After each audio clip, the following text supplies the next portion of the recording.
The information contained on this tape is intended only as a supplement to our program and is not meant to replace the advice of your healthcare provider. We highly recommend that you speak with your own physician or healthcare professional for guidance and information regarding your specific conditions and circumstances.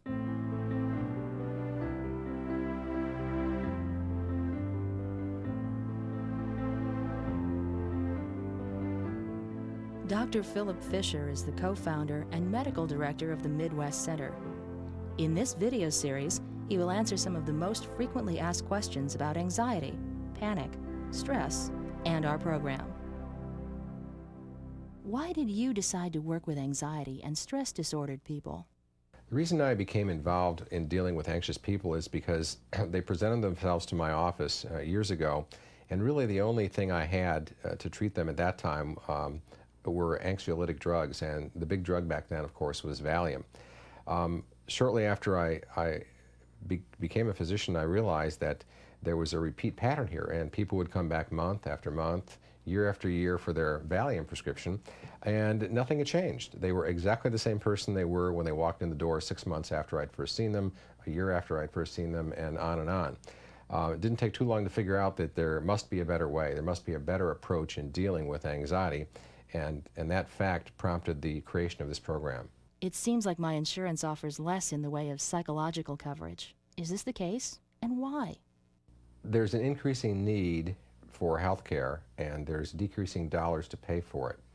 So oftentimes people might not get the kind of psychological insurance coverage that they would be comfortable with.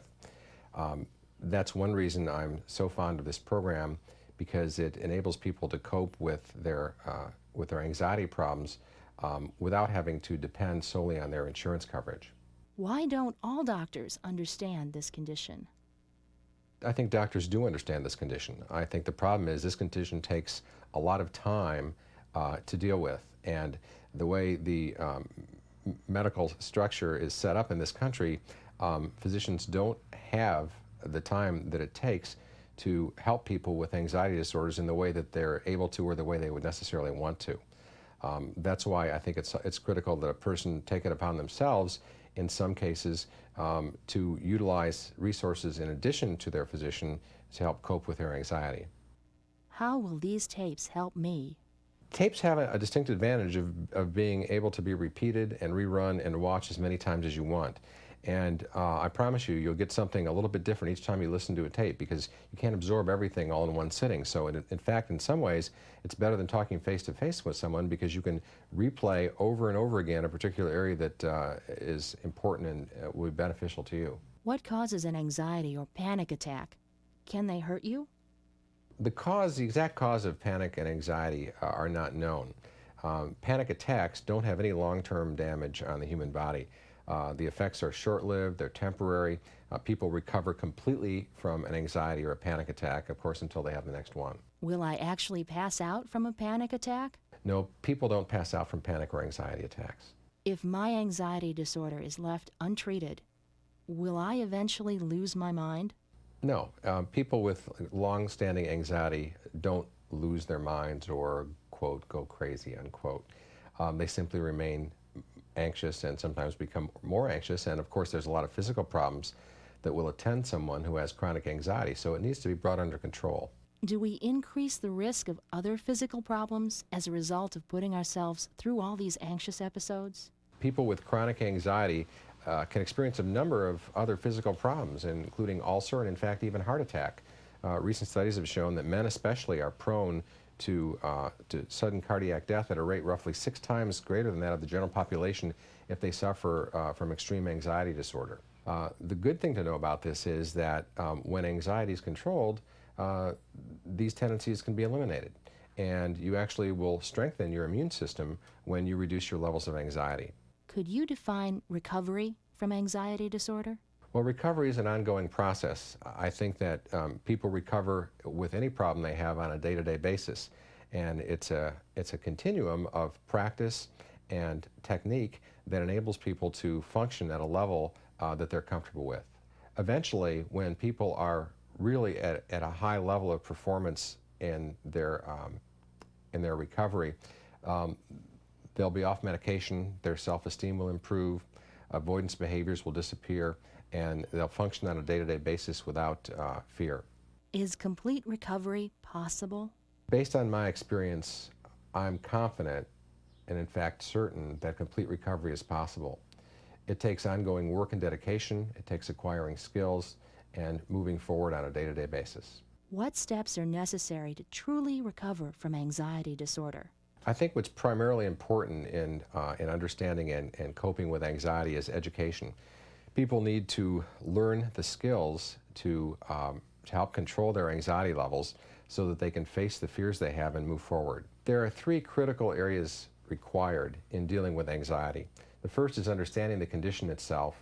The second is gaining the skills and utilizing the educational materials available in coping with anxiety and overcoming it. And the third is facing your fears and moving forward. What causes scary obsessive thoughts?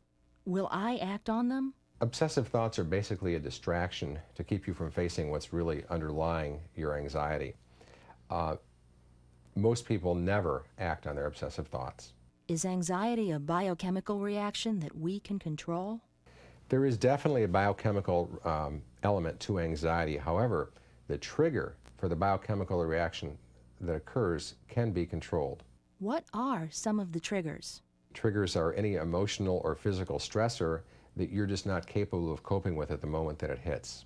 I don't have panic attacks, and I really don't avoid anything, but I have anxiety almost all the time. Will the program really help me? Oh, absolutely. I mean, that's really what this is made for.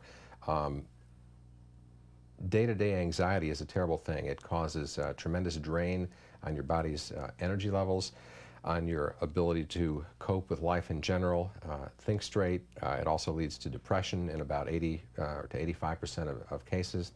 And a cognitive approach, in my mind, in my experience, is the absolute best way to deal with this problem. Some people say they feel more anxious during the first or second week of this program. Does this mean they should stop? It's normal to feel more anxious when you first start this program because you're dealing with a lot of the issues and problems that create your anxiety. And as those are brought to the surface, some of which may have been buried under a rug for a long time naturally, as those are brought to the surface and eventually dissipated, your anxiety may temporarily increase. It concerns me to hear people talk on the tape about body symptoms. Will I acquire their symptoms simply by listening to the tapes? You're not going to take other people's body symptoms. The fear is there, of course, that you will, but in fact that really doesn't happen. Most people have a particular set of symptoms that they carry with them that are pretty much standard for them, and they really pick up on anyone else's, so I wouldn't worry about that. If you look at the people who are on these tapes, you can see that although at one point they probably had symptoms and problems similar to yours, you can clearly see now that they're really over those. And they got over those by using the same tape you have in your hand. Sometimes when I'm anxious, my muscles feel weak. Is this from anxiety? Yes, body weakness and almost any body symptom you can imagine can be caused by or made worse by anxiety. So absolutely, it's not a disease. It's a symptom of your anxiety. As long as you've been checked by your physician and know that there's no underlying organic problem, absolutely these symptoms, and they're very real. They're not in your head symptoms. They're actual. You feel these just like as if they were there, right in the muscle itself, or in any area that you're having problems with. I feel dizzy all the time. Is this caused by anxiety? Again, every symptom needs initially to be evaluated by a medical professional to be certain that there's no underlying organic cause. But the dizziness, lightheadedness, feelings of disequilibrium or being off balance are all symptoms very common with anxiety. What test would you recommend to determine whether these are physical or anxiety-related problems? Every case is individual, and that's why you need to speak with your own family doctor about these problems. There are certain baseline tests that any physician would do in evaluating a patient with anxiety. These are very well known in the medical community. It's not difficult to get these tests done. They're not terribly expensive, and they're not time-consuming. So it's well worth a visit to your own doctor to make certain that these symptoms are not, in fact, due to physical problems. What does exercise have to do with my recovery from anxiety disorder? Exercise is crucial because exercise affects virtually every aspect of your overall health. And when you're not exercising, your body doesn't clear toxins as quickly, you don't process oxygen as readily, you don't sleep as well, your metabolism slows down, and so exercise is critical to overall good health. And anything that you can do to make your body stronger and function at a higher level will help you cope with anxiety on an easier level. You won't become as fatigued, which in turn won't lead to more anxiety. You won't become depressed as easily. And it's simply, you feel better. And when you feel better, everything works better. How do different foods affect my anxiety level? Certain foods are absolutely off the list when it comes to anxiety. First and foremost of which is caffeine.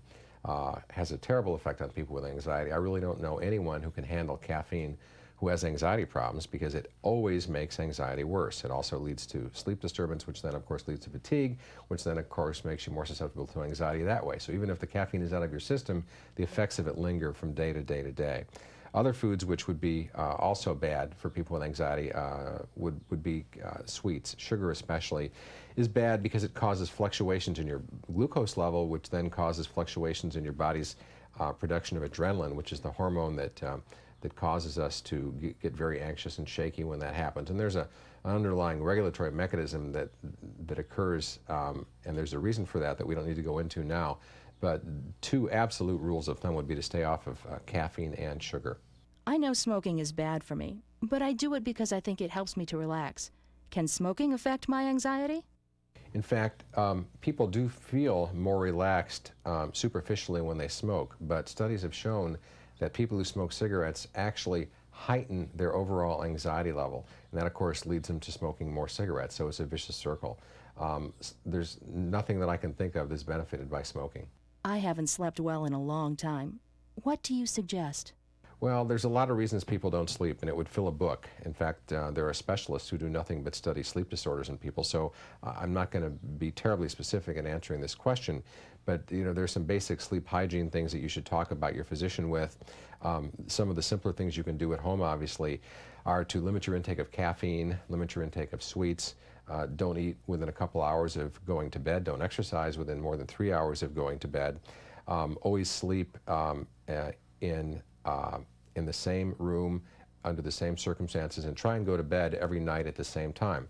The human body loves a schedule. Although it may be boring to us and we may not enjoy particularly doing the same thing day to day, our bodies do, and we do much better and function at a much higher level when we do that.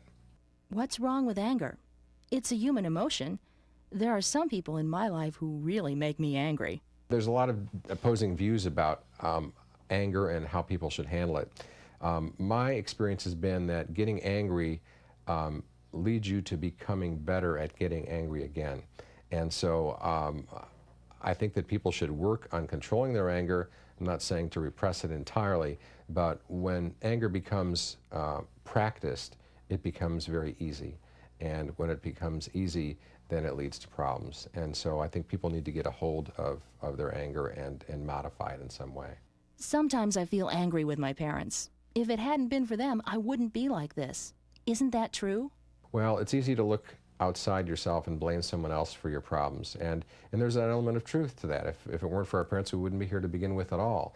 If it weren't for our friends, we wouldn't have any relationship problems. So you can go on and talk like that. But the real problem always falls back to you. You need to take responsibility for your own feelings, for your own actions, and learn to deal with them. Did I get this condition from my parents? And can I pass it on to my children? There is a hereditary element to anxiety. As a matter of fact, there may actually be some survival mechanisms related to anxiety. When we were much more primitive, having someone nervous and hyper and anxious was a benefit to everyone, because that person served as sort of a lookout and a bellwether for problems that may be occurring to the society. But nowadays, of course, it's not usually like that, and it becomes more of a problem. So although there are hereditary elements to this, obviously the condition can be controlled through behavior modification and through proper training. So although the tendency to be anxious is inherited, what you do with it depends on how you respond and how you live your life. My spouse just doesn't understand. Sometimes I wish he had this condition so he could be more compassionate. Am I wrong for having these feelings? Giving anxiety to someone else is never going to help you. If your spouse felt poorly, it wouldn't necessarily make them treat you any differently. They would simply feel poorly and go on about their business more than likely. So stop the fantasies about having other people understand and feel how you feel, because it's not going to help you. You need to make yourself feel good, and that's what we're doing with this program, is teaching you how to be compassionate to yourself, because you're the only one who's ever around you all the time. The program promotes assertive behavior. What's the difference between assertive and aggressive? I don't like aggressive people. Aggressive people aren't terribly pleasant. Aggression means acting out in a way that's deleterious to the individual that you're encountering. Assertive behavior simply means standing up for what you believe to be right in your own mind and for yourself emotionally. And so clearly the goal is to be assertive without being aggressive, and it's not difficult to do. Again, there are books written on assertive behavior, and it's not difficult to learn. It's something that needs to be practiced, and it's something that we can all grow with year after year in our lives. Will I lose my friends if I become more assertive? You may lose friends if you're overly assertive. However, you won't lose real friends, because real friends will understand and accept you for who you are. Sometimes superficial relationships fall by the wayside when your behavior pattern changes. I get anxious before I confront a situation or person. Why is this? Well, we don't encourage confrontations, but sometimes in the course of standing up for what you believe to be true, a confrontation may occur. And it's part of life. It's an unavoidable thing to have differences with individuals. But don't think often that people consider the confrontations that you're imagining in your mind to be as serious as you do. We always look at the worst end of things, and people always take themselves more seriously than others take them. And a lot of times, issues which you may find highly stressful or confrontational may be very briefly lived in the minds of those in whom you're having these confrontations with. And so don't be afraid to stand up for yourself, because that's how you'll find out really where your friends are and where your own mind is. Because if you're not true to yourself, you won't get over this condition very well. What suggestions do you have for dealing with anticipatory anxiety? Anticipatory anxiety is one of the most common occurrences in people who have anxiety. They'll worry about something for days or weeks or months before it happens, or they'll worry about it for years before it happens, if it ever happens. You need to look at things realistically and take good care of yourself and speak positively to yourself about the event or the anticipated anxiety-producing event that's going to occur, and know that almost always the event is not nearly as bad as you anticipated. And in fact, once you get to the event, or once you receive the news that you're worried about, and you're able to deal with it, most of the anxiety will in fact dissipate. So the event is, the worry about the event is always worse than the event itself. The program discusses practicing limitations, but this worries me. How do I prepare for this? You don't need to prepare for practicing your limitations. You go out and you do the best you can do, and nobody's grading you and nobody's judging you, and if you're not successful the first time, it doesn't mean you'll never get past them. These things require constant repetition and practice, and everybody, even if they're now over their anxiety, went through stages where they didn't think that they could get through their limitations. And sometimes it requires days, weeks, months, and in fact years of repeated exposure and practice before someone is really comfortable with some of the things that were really bothering them. But I can assure you that repeated practice will end positively. What mistakes do people make when they first start to confront their limitations and avoidances? When people first approach their limitations and they try and change their behavior, they often view it as an all or nothing response, and they charge into it full bore, and if they don't succeed 100%, they get very discouraged. And of course, this isn't the way we do it. You don't simply jump out of an airplane with a parachute. You sit down, you look at the parachute, you talk to the instructor, you practice jumping off a ledge, et cetera, and that's how we should approach our limitations. We need to do it a little bit at a time, and don't think that that you're going to be Arnold Schwarzenegger and conquer everything the first time that you see it. My symptoms seem to change as I go through the program. Why don't they just go away? In this program, you're in a growth situation, and so your symptoms don't just disappear, they change. Nothing is a straight line from A to B in the human body or in the human mind. There's ups and downs, and there's 2 steps forward and 1 step back, and things change. So because your symptoms have been sort of irregular throughout the program, that's actually a good sign. I've never seen anyone simply go from Monday to Tuesday and lose all their symptoms. It's an ongoing process, it's a growth process, and it's an irregular process. The program emphasizes the importance of frequent use of the relaxation tape. I relax when I read the paper or watch TV. Why is this tape so important? The relaxation tape is the single most important feature of this program. People who are anxious have a very difficult time relaxing doing anything else. They may think they're relaxing, but they're not. They're just working themselves up, watching TV or cleaning the house, or oftentimes even playing with their family or children. So in listening to this tape, you accomplish several things. Primarily, you lay down a neural pathway in your brain that actually supports relaxation. You will then be able to recall this feeling of relaxation when you need it. And there'll be a lot of times when you need it, and it'll be there for you. It'll be a device, a technique you can use when you're anxious that's stored in the recesses of your brain that you can pull out and use to calm yourself down. Is it really that important to do the homework in my workbook? The workbook is critical. You know, this is a learning process. This is not psychoanalysis. This is not somebody free associating on a couch.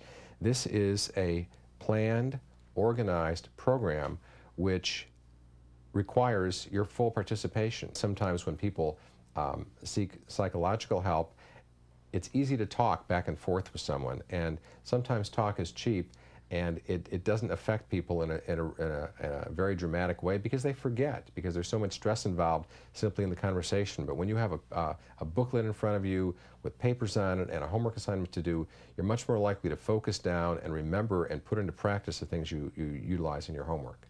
I want this condition to be over with right now.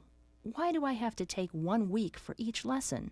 This is a growth process. You can't simply intellectually understand what this problem is and get rid of it. There has to be a conversion that occurs in your mind that teaches your emotions to catch up with your intellect. And so don't expect, just because you've understood this condition, that it'll go away.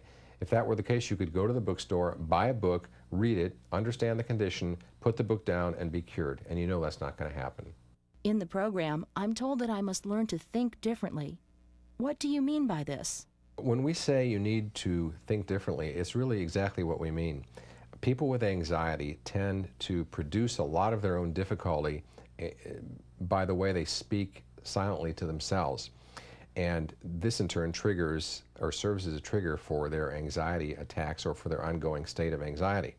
So what we'll do in this program is teach you how to combine your thoughts and approach things in a way that avoids these triggers. And you actually do begin to think differently. The negative response patterns that you currently have will be replaced with positive responses. And there's specific areas of this program that highlight or enable you to really see how negative you may in fact be, even though you may not feel like you are negative. I think we'll show you that you probably are. And so we'll teach you how to be less negative. How can what I say to myself make any difference? I don't understand all this negative and positive dialogue, self-talk. What you say to yourself makes all the difference. You know, all day long we talk to ourselves. 99% of what goes on in our life happens inside our brain, and only 1% of it happens outside our brain.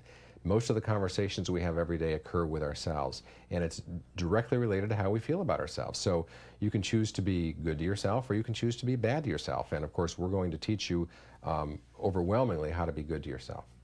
What if I don't believe all my own positive self-talk? Well, initially you won't believe them because they're so unique and they're different from what you're used to thinking. Most of you have had so many negative responses for so long, you might not know a positive response if it came and hit you in the head. And in fact, it will take practice over and over and over to develop techniques for producing positive responses in your brain. In your opinion, what constitutes failure? When should I give up on trying to solve this problem? You only fail when you quit. And as long as you're trying, you're not failing. You can only fail when you stop trying.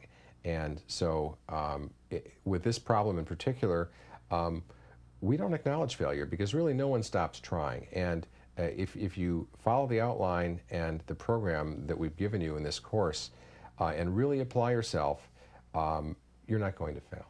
The program has made me reconsider some long-held beliefs and expectations that I put on myself. Why do I need to change some of these? Long-held beliefs may or may not be realistic. In fact, a lot of people hold beliefs that they feel are critical for their life, and find down the road that they were in fact not, and that they really stood in the way of personal growth. You know, without change, there can be no growth without change. And change involves often changing your beliefs. And we're not out to change you into somebody you don't want to be. We're here to help you become what you're capable of being. Is it a good idea to review some of the previous lessons as I go along through the program? It's absolutely critical to maintain a pattern of review for previous lessons when you're going through the Midwest Center program. The program builds itself one lesson at a time, and it's a foundation. And if your memory's not particularly good, and if you don't practice things over and over again, you may forget some of the things you've learned after several weeks, which are critical to further growth. So it certainly never hurts to review, and in fact will be very helpful.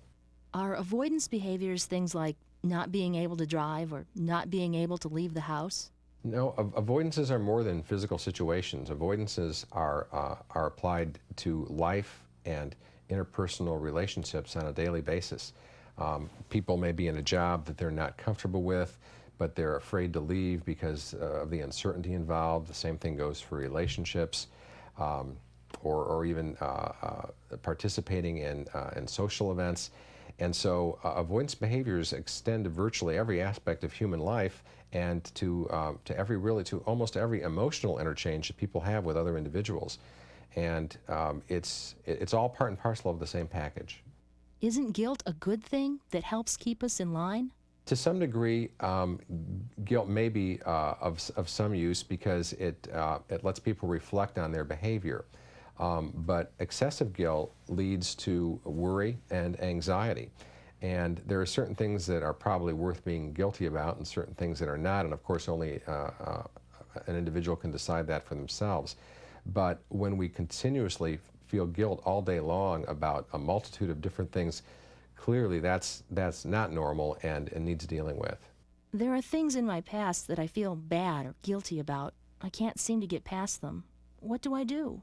For those of you who have events in your past that you're really concerned about and that weigh heavily on your mind, I really advise talking about them with someone, whether it's a professional or a good friend, and talk about it and not necessarily get it out of your system, but learn to face the issue and deal with it up front so it doesn't fester and cause an underlying anxiety condition to occur.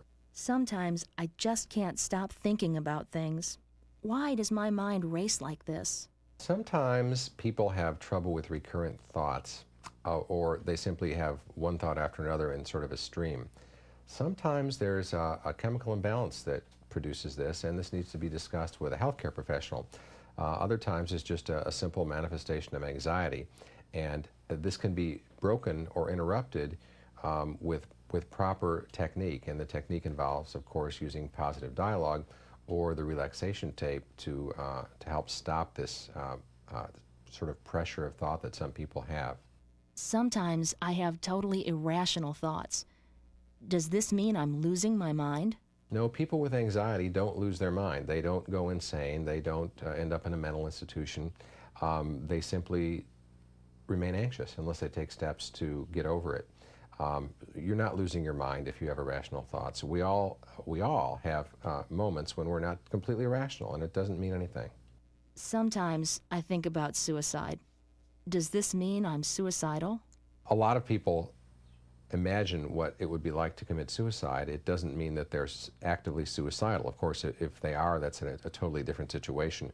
But just because that thought may flash in your mind at one point or even occasionally does not mean you're suicidal unless you have an active plan or are seriously suicidal, in which case, of course, you should tell someone immediately. Why can't I control these thoughts? And why can't I stop thinking like this?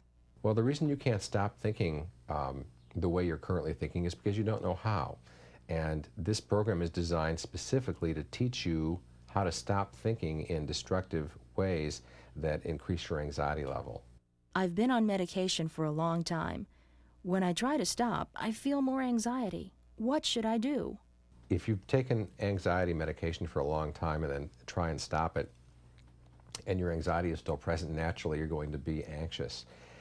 There are various methods for getting off anxiety medication, and they all need to be discussed with physicians. The most common way is to try a very slow tapering dose of medication, but this should not be undertaken without the express directions of the person who prescribed the medication. It may be that at the time you're trying to get off your medication, you're not ready yet. Just because you feel like you want to be off medicine doesn't mean you're ready to be off medicine, and you may have to wait a while longer before trying it. I have the same scary thoughts all the time. Does that mean I have OCD? No, just because you have a recurrent fear or a scary thought pattern doesn't mean you have an obsessive compulsive disorder. That's an entirely different problem, and everyone has recurrent thoughts because we all worry about things, and oftentimes until the source of our worry is eradicated, we think about something over and over and over again. So don't give yourself an additional illness. You're fine the way you are. How can I take a positive approach to diet and health? Diet is critical to overall health. In this country, unfortunately, we eat a variety of very poorly prepared and sometimes nutritionally deficient food. I think it's critical to focus yourself, study health, and understand what a healthy diet consists of for you on an individual basis. Since everyone is so different, it's good to find a nutritionally oriented practitioner to discuss your diet with, or perhaps do some reading if you found some sources that you're comfortable with. But clearly a lot of the fast food, junk food, sweets, excessive consumption of alcohol and other products that we take for granted in this country are deleterious to your overall health, and hence will impact your ability to handle emotional issues as well as deal with anxiety.